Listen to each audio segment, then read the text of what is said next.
friends, welcome back to our YouTube channel. Myself Shalini Singh. आज मैं आपके लिए लेकर के आई हूँ मिडवाइफरी का नया टॉपिक जो कि है फीमेल पेल्विस, जिसमें हम देखेंगे स्ट्रक्चर, डायमीटर्स एंड टाइप्स. मादा पेल्विस की संरचना, उसके डायमीटर्स और वो कितने प्रकार का होता है, ये आज हम इस वीडियो में देखेंगे. ये मोस्ट इम्पॉर्टेंट टॉपिक है मिडवाइफरी का. एग्ज़ाम में वाइवा के टाइम पर इसमें से बहुत सारे क्वेश्चंस जो है वो पुटअप करे जाते हैं स्टूडेंट्स से. पेल्विस को कैसे होल्ड करना है, पेल्विस क्या होता है, कौन सा पेल्विस है, क्या डायमीटर्स होते हैं, इसकी जो टाइप्स हैं वो क्या हैं, ये सारी चीज़ें वाइवा के टाइम पे पूछी जाती हैं. वाइवा के लिए ये मोस्ट इम्पॉर्टेंट टॉपिक है. तो आई होप कि आपको ये वीडियो पसंद आएगी, आप इस वीडियो से समझ पाएंगे, आपके डाउट्स क्लियर हो पाएंगे और आप ज़्यादा से ज़्यादा इस वीडियो को लाइक करेंगे, शेयर करेंगे और सब्सक्राइब करेंगे. तो चलिए स्टार्ट करते हैं हम अपनी इस वीडियो को, जो कि है फीमेल पेल्विस. फीमेल पेल्विस क्या होता है? फीमेल पेल्विस कंकाल तंत्र का वो भाग होता है जो स्पाइन या बैकबोन की जांग की हड्डी यानी कि थाई बोन से या फिर फीमर से उसको जोड़ता है.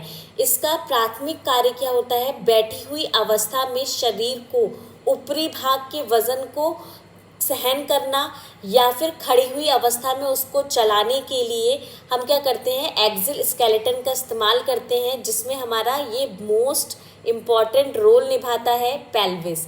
विदाउट पेल्विस जो है हम ना ही बैठ सकते हैं, ना ही चल सकते हैं, ना ही अदर कोई मूवमेंट कर सकते हैं. अगर ऑब्स्टिकल वे में देखा जाए तो वो क्या है, बहुत ही महत्वपूर्ण दृष्टि से हम उसको देख रहे हैं. तो उसमें क्या होगा, लेबर के टाइम पर फीटस को मादा की पेल्विस से होकर बाहर आने के लिए क्या करता है, एक पैसेज देता है. यही कारण होता है कि मादा की पेल्विस में कुछ विशेष अनुकूलन पाए जाते हैं जो क्या करते हैं, फीटस के जन्म के समय इस प्रक्रिया में उसको सहयोग देते हैं या सुगम बनाते हैं या सरल बनाते हैं.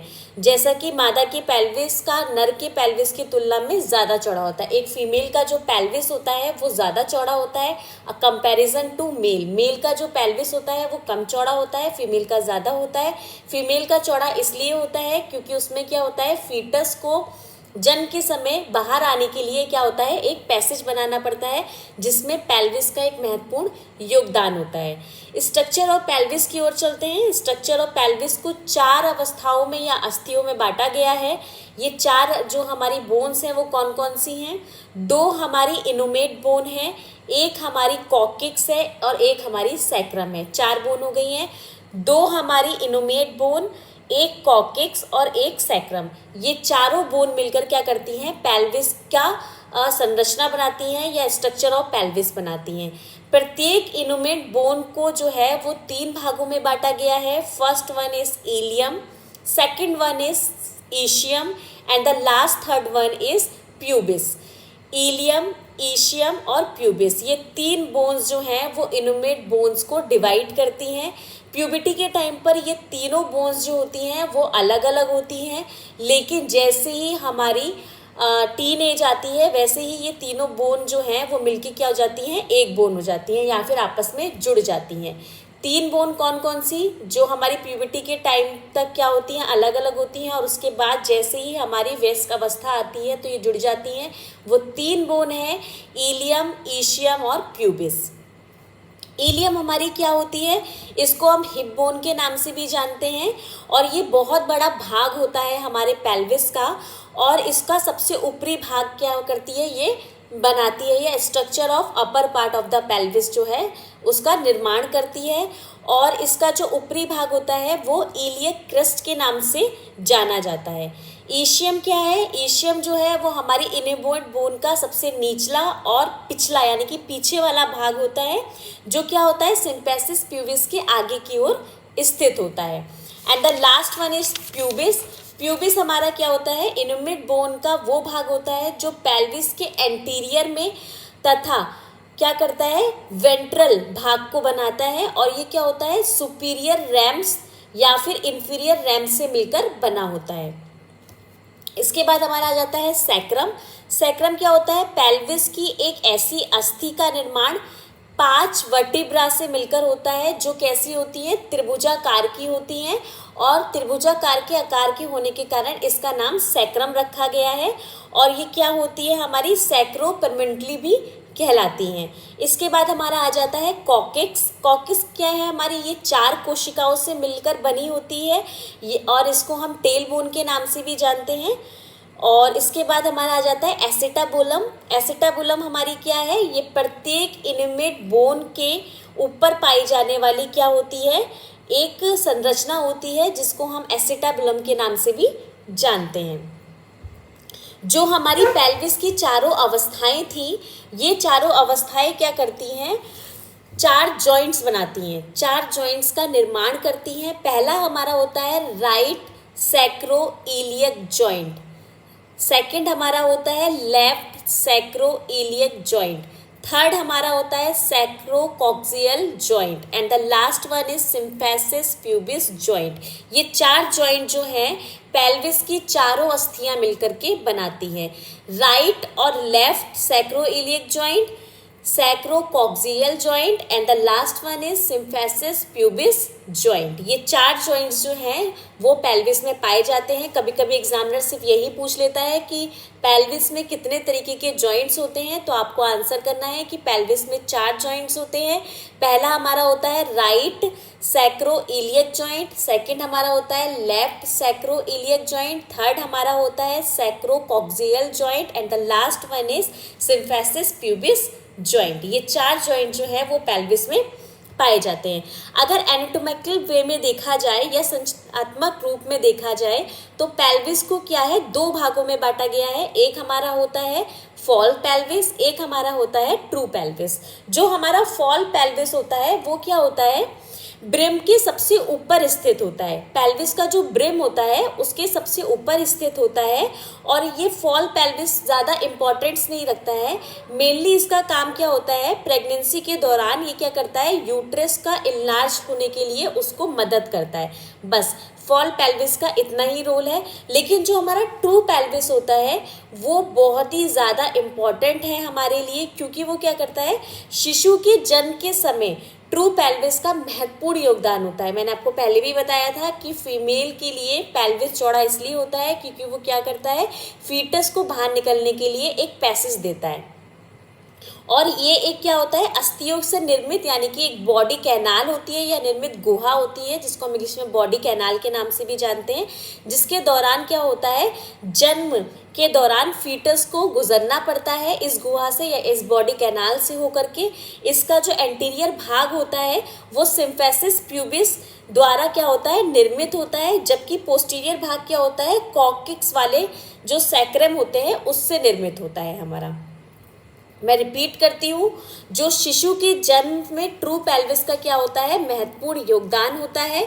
ये एक अस्थियों से निर्मित बॉडी कैनाल होती है जिसमें होकर जन्म के दौरान फीटस को गुजरना पड़ता है। इसका जो एंटीरियर भाग होता है वो सिम्फेसिस प्यूबिस द्वारा निर्मित होता है, और जो इसका पोस्टीरियर भाग सैक्रम और कॉक्सिक्स से निर्मित होता है। इन दोनों चीज़ों से पोस्टीरियर निर्मित होता है और एंटीरियर सिम्फेसिस प्यूबिस से निर्मित होता है।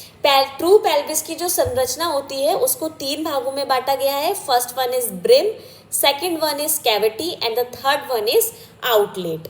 जो ब्रिम होता है हमारा, उसमें 9 लैंडमार्क्स होते हैं जो मोस्ट इंपॉर्टेंट है। कभी कभी एग्जामिनर लैंडमार्क्स के बारे में पूछ लेता है, तो जो पेल्विस के अंदर का ब्रिम होता है उसको 9 पार्ट्स में या फिर हम कह सकते हैं लैंडमार्क्स में डिवाइड करा है। पहला हमारा जो लैंडमार्क है वो हमारा है upper and inner body of symphysis pubis.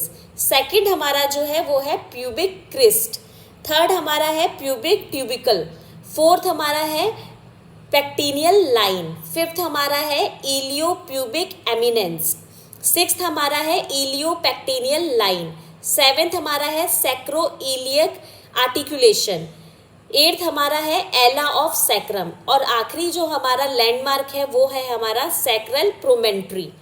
ये 9 लैंडमार्क्स जो है वो पेल्विस के मोस्ट इंपॉर्टेंट है, वाइवा के टाइम पे पूछे जाते हैं। और ये कहाँ पे प्रेजेंट होंगे, जो ट्रू पेल्विस है हमारा उसका जो ब्रिम होता है उसमें लैंडमार्क्स जो हैं ये प्रेजेंट होते हैं।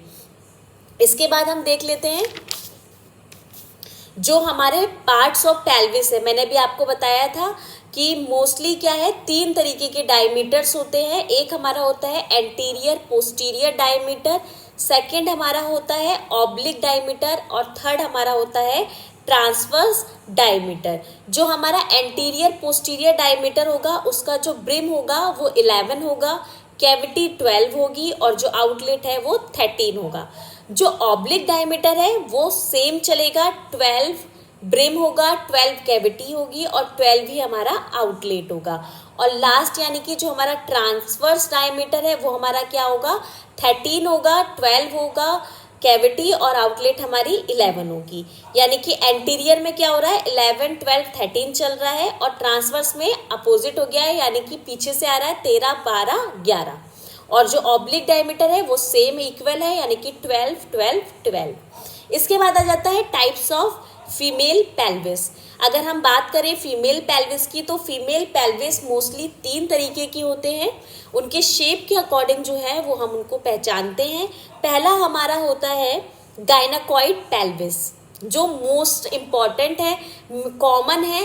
मोस्टली जो हमारी फीमेल्स होती हैं उसमें गायनाकॉइड पेल्विस ही पाया जाता है और वाइवा के टाइम पर भी मोस्टली जो है वो गायनाकॉइड पेल्विस ही एग्जामिनर रखता है।